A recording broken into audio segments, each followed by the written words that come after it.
well, what's the role of a mother if she's awake? I had a client come see me a while back, not very long ago. Woman who's about 30 and trying to make decisions about her life. And she was pretty career-oriented, and so I asked her about, although maybe having a bit of trouble with her career. I've seen this many, many times. So this is an amalgam. This is a story that's an amalgam. And I talked to her about the other elements of her life. It's like, well, you know, there's only 5 things you do in life, so you've got your career down. You know, what do you do outside of your career that's meaningful and engaging? How are things going with your family? It could be your family of origin, your siblings, whatever. Do you have an intimate relationship? And like, what's your plan for your own family? And apart from those 5 things, there's sort of something like, get some exercise now and then, don't eat too badly, and try to stay away from the drugs, you know. That kind of, and the crime, that kind of lays out life. And if you miss any of those 5 things, or if you do any of those other things wrong, then you're in trouble. And you can get away with missing a couple of them, but not all of them.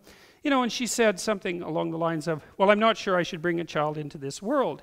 And I thought, oh, God, Christ, you got to come up with something better than that. It's such a bloody cliche, which is what I told her. I said, you know, you must have thought that up when you were 16. It's like, really? That's your, you can't do any better? This was a very, very smart woman. It's like, really, you can't do any better than that? It's like, yes, obviously, this is a vale of tears and, you know, a well of suffering and all of that. You know, if you ask 30 people who are wondering about having children, why they're wondering, 20 of them will say that. And so that tells you how original it is. It's not original at all. It's not a thought. It's like this little, it's a meme. It's something that lives in your mind. It's not a thought. And it's certainly not something that you should just take at face value and then say, oh, well, I'm not having a family then. It's like, no. You kind of look at that and you criticize it a little bit. It's like, well, it's the other one. That's the other one that's very common. There's too many people on the planet already. It's like, I really don't like that statement. It's like, just who are you going to ask to leave? Just how are you going to get them to leave? You know, it's a serious question. And who says there's too many people? What the hell's wrong with people anyways? We're running around ruining the planet. Yeah. It's like, I think it was the Club of Rome who prophesied, by the way, that there would be so many people on the planet by the year 2000 that there would be widespread starvation. And they were completely and utterly wrong about that. And I think it was the Club of Rome who either compared us to a virus or a cancer on the face of the planet. It's like, oh, really? That's what you think about people, eh? Aren't you something? Isn't that something to think about human beings? Viruses and cancer. What do you do with viruses and cancer? Invite them in and make them at home. It's like, no, you try to eradicate them. So you got to bloody well watch your metaphors, folks, because it isn't clear that you come up with them or that they run you. So you better watch them. So anyways, Mary, you know, and Mary's the great mother, right? That she's the mother. That's what Mary is. Whether she existed or not is not the point. She exists at least as a hyper-reality. She exists as the mother. Well, what's the sacrifice of the mother? Well, that's easy. If you're a mother, and if you're a mother who's worth her salt, you offer your son to be destroyed by the world. That's what you do. I mean, that's what's going to happen, right? He's going to be born. He's going to suffer. He's going to have his trouble in life. He's going to have his illnesses. He's going to face his failures and catastrophes, and he's going to die. That's what's going to happen. And if you're awake, you know that, and then you say, well, perhaps he will live in a way that will justify that. And then you try to have that happen. And that's what makes you worthy of a statue like that. But still the sacrifice of the mother. Is it right to bring a baby into this terrible world? Well, every woman asks herself that question. Some say no, and they have the reasons. Mary answers yes voluntarily. Mary is the archetype of the woman who answers yes to life voluntarily. That's what that image means. And not because she's blind. She knows what's going to happen. And so she's the archetypal representation of the woman who says yes to life, knowing full well what life is, not naive, not someone who got pregnant in the back seat of a 1957 Chevy, you know, in one night of half-drunk idiocy. Not that, but consciously, knowing what's to come. And then also allows it to happen, because that's another thing that's a testament to the courage of mothers. And my mother was good at this. My mother's a very agreeable person.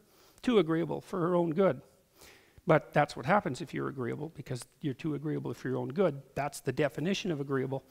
And so she's a nice person, and still is. Luckily, she's still alive, and we've had a very good relationship, and I have always been able to make her laugh, which is a good thing. But she was a tough cookie, that woman, you know. I remember once she came across, I was out playing in this baseball diamond, little diamond, and empty lot really, in this little town I grew up in. And I was about 10, and she walked by. I was there with a bunch of my friends. And I was about to have a fist fight with this little tough kid that I hung around with. And there were half girls on the team, and the fist fight had some relationship to status maneuvering, you know, in relationship to that. Anyways, we were going to have a fight, and my mom walked by. She took a look, and I could see from her demeanor that she knew exactly what was about to happen. And she looked for a second, and then she walked by. And I thought, whoa, good work, Mom. No kidding, eh? It's like the last bloody thing I needed at that moment was for her to come charging up and say, "You boys aren't planning to have a fight, are you?" It's like, well, yeah, Mom, we were actually planning to have a fight, and now that you came and intervened, I actually lost before the goddamn thing even started.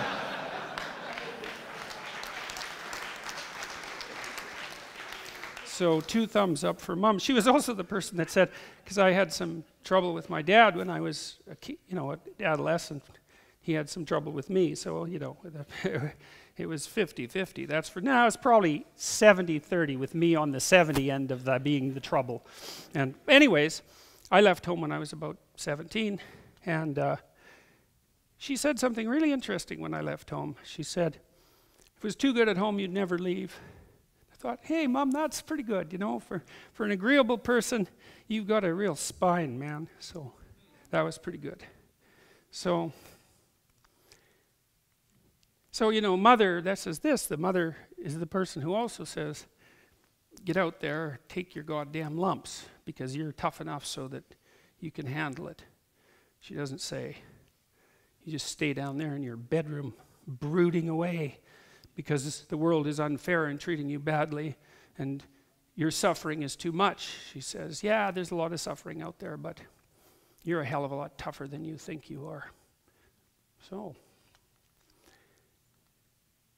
in turn, Mary's son, Christ, offers himself to God so completely that his faith and trust in the world is not broken by betrayal, torture, or death.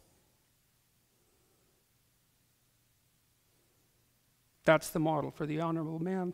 So, you know, you have an interesting dynamic there. You have the woman who's willing to make the sacrifice, lays the groundwork for the son who is willing to make the sacrifice. That works out pretty nicely, and it's a good thing to know. In Christ's case, however, as he sacrifices himself, God, his Father, is simultaneously sacrificing his Son, right? That's one of the oddities of the Trinitarian model, is that God sacrifices himself to himself. Same thing happens in Norse mythology, right? Is it Norse? It's Zeus. Germanic mythology. Zeus sacrifices himself to himself. He actually hangs on a tree. He's actually wounded in his side. It's a very interesting parallel. But I think part of the idea is, well, the human race is trying to work out, well, what's the ultimate sacrifice? It's something like that, the ultimate sacrifice of value. Well, the passion story, and I told you I was foreshadowing, I'm bringing into consideration things we won't talk about for a long time, maybe not at all in this lecture series, I don't know, because I don't know how far I'll get, is that, well, there's a supreme sacrifice demanded on the part of the mother, and there's a supreme sacrifice demanded on the part of the son, and there's a supreme sacrifice demanded on the part of the father, all at the same time. And then that makes the supreme sacrifice possible, and hypothetically that's the one that renews, that's the sacrifice that renews and redeems. It's a hell of an idea, man. And the thing about it is that I don't know if it's true, but I know that its opposite is false. And generally the opposite of something that's false is true. Its opposite is false is because if the mother doesn't make the sacrifice, then you get the horrible Oedipal situation or something like that in the household, which is just its own absolute catastrophic hell. And if you want a really good insight into that, I would say watch the documentary Crumb, C-R-U-M-B. Man, that's been rated by some critics as the best documentary ever made, and it is some piece of work, man. It is the only thing I've ever seen that actually lays out the Oedipal catastrophe in its full nightmare. You know, so you could look at that. So if the maternal sacrifice isn't there, then that doesn't work. If the paternal sacrifice isn't there, you know, if the father isn't willing to put his son out into the world, let's say to be broken and betrayed and all of those things, then that's a non-starter because the kid doesn't grow up. And then if the son isn't willing to do that, well, then who the hell is going to shoulder the responsibility? So if those three things don't happen, then it's cataclysmic, it's chaotic, it's hell. If they do happen, is it the opposite of that? Well, you could say, well, maybe it depends on the degree to which they happen. And it's a continuum. How thoroughly can they happen? Well, we don't know, you know, because you might say, how good a job do you do of encouraging your children to live in truth? Let's say. Well, that's part of the answer to this question. And the answer likely is, well, you don't do as good a job of it as you could. So it works out quite well, but you don't know how well it could work if you did it really well or spectacularly well or ultimately well or something like that. You don't know. And you know, people have an intimation of this because one of the things that's really cool about having a young baby, this is something you don't know till you have it. There's two things you don't know. There's a lot more than two. There's three things you don't know until you have a baby. The one is that you didn't grow up yet. Because you actually don't grow up until someone else is more important than you. You can't. So people think they grow up if they don't have children, but they don't. They just think they do. Now, there are some people who make sacrifices of other sorts, but this is a whole different ball of wax as far as I'm concerned. It's not a very elegant metaphor, but you learn that it's kind of a relief not to be the center of attention. That's cool, that you can sit back. Because, of course, your child in your family and in society is immediately the center of attention. And so, unless you're narcissistic, then you allow that to happen. And then you learn all sorts of really good things about other people, because other people really like babies. It's so cool. I lived in Montreal when we had our first child, and I lived in a pretty rough neighborhood, by Montreal standards, right? It's like, you know, Montreal is such a great city, like Toronto. It's like even the rough neighborhoods they're more like charming with a little, you know, dark underbelly, something like that. But there were some rough characters in our neighborhood, and it was pretty poor. And we'd push her around in her stroller, and these like grizzled, wrecked old guys would come by, and they'd look at her, and they'd just light up, and they'd come over and like smile at her, and you know, you just saw the positive element of their humanity just well forth. There has to be something seriously wrong with you if you don't respond that way to a baby, you know. I mean, that's not good. That's not good. But it was so cool to see these people. You'd kind of give them, generally you'd sort of walk 4 feet around them on the street, you know, and yet they were all of a sudden, the layers that were on them would just fall off, and they'd be so, and the babies are sort of like public property, weirdly enough, too. Sort of like pregnant women, you know, because people often treat pregnant women sort of like they're public property, too. I mean, in a positive way. Oh, wow, look, you're going to have a baby, eh? And then, you know, they do all sorts of cute things. So